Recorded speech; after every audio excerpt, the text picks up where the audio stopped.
Magandang araw mga bata! Handa na ba kayong makinig sa aking kwento na patungkol sa isang batang na wala sa ilalim ng ilog? Tama! Okay, gusto ko ang lahat ay masiupo at makinig sa aking kwento. Ang pamagat ng ating kwento ay ang paglalakbay ni Marcos sa mundo ng tubig. Isang araw, may isang batang nangangalang Marco. Siya ay isang batang masigla at palaging handang matuto. Ito ay nagtungo sa isang ilog sa kanyang barangay upang maglaro kasama ang kanyang mga kaibigan. Ngunit sa hindi inaasahang pangyayari, si Marco ay nahulog sa isang malaking balon ng tubig at biglang nawala sa kanyang mga kaibigan. Nag-alala na ang kanyang mga kaibigan kung saan napunta si Marco, lalong-lalo na ang kanyang mga magulang. Dahil isang araw na itong hindi nakikita. Saan kaya nagpunta si Marco? Pagmulat ng mata ay napagtanto niya na nasa ilalim siya ng karagatan. Ito ay isang kaharian ng tubig. Naroon siya, nagpapaligiran ng mga isdang masigla at naglalakbay na parang nagtatangkang kausapin siya. Si Marco ay napawaw sa ganda ng mundo ng tubig dahil marami siyang nakitang kakaibang mga tanawin. Siya ay sumama sa isang isda na kanyang nakita sa kanyang paligid. At ngayon, ano kaya sa palagay ninyo ang ginawa ni Marco?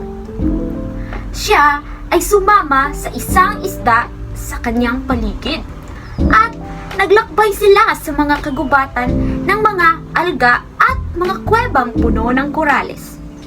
Doon niya nakilala si Tala, isang magandang sirena na nagbigay sa kanya ng malupit na pag-welcome sa kanilang kaharian. Napakaganda ang kanilang kaharian, makulay at matiwasay. Kasama si Tala, tinuruan niya si Marco kung paano maglakbay sa ilalim ng tubig nang walang takot. Dahil takot si Marco kung ano ang nasa ilalim ng kanilang ilog sa kanilang barangay. Isinama siya ni Tala sa mga pesta ng mga isda at mga iba't ibang uri ng mga kaganapan sa ilalim ng ilog. At nagkakasiyahan sa pagtugtog ng mga batong parang mga kambing. Napakaaliw ng mga kanilang piyesta, lalo na may mga iba't ibang uri ng mga isda. Napawaw si Marco sa kanyang mga nakikita. Hindi niya akalain. Akala niya isang panaginip lamang ito. Ngunit, nagising siya na ito ay isang totoong pangyayari sa kanyang buhay. Sa kanilang paglalakbay, nadiskubre ni Marco ang kahalagahan ng tubig sa buhay. Nalaman niyang ang tubig ay hindi lamang para sa mga pangangailangan ng katawan, kundi mahalaga rin ito sa mga buhay ng mga hayop at mga halamang nasa ilalim ng karagatan. Habang ang mga oras ay lumilipas, naging malungkot si Marco at nais na niyang bumalik sa mundo ng mga tao.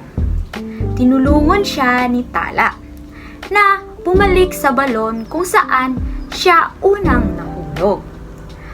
Sa kanyang pagbabalik sa lupa, puno ng pasasalamat si Marco dahil sa kanyang pagtanto ukol sa kahalagahan ng yamang tubig. Ang kanyang kwento ay nagsisilbing inspirasyon sa kanyang mga kaibigan at mga taga-barangay na magkaroon ng malalim na pag-unawa sa kahalagahan ng tubig, na magkaroon ng bayanihan na linisin ang mga tabing ilog dahil maraming nakatira doon na mga isda at mga iba't ibang uri ng mga yamang tubig. At simula noon, si Marco ay inanyayahan niya ang kanyang mga kaibigan na maglinis sa tabing ilog. Dahil napagtanto niya na kailangan nating pangalagaan ang ating mga ilog at lalong-lalo na sa lahat ng ating mga likas na yaman.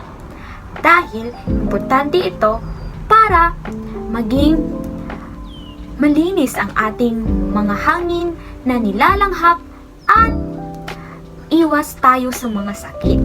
At yun lamang mga bata, salamat sa iyong pakikinig at paalam.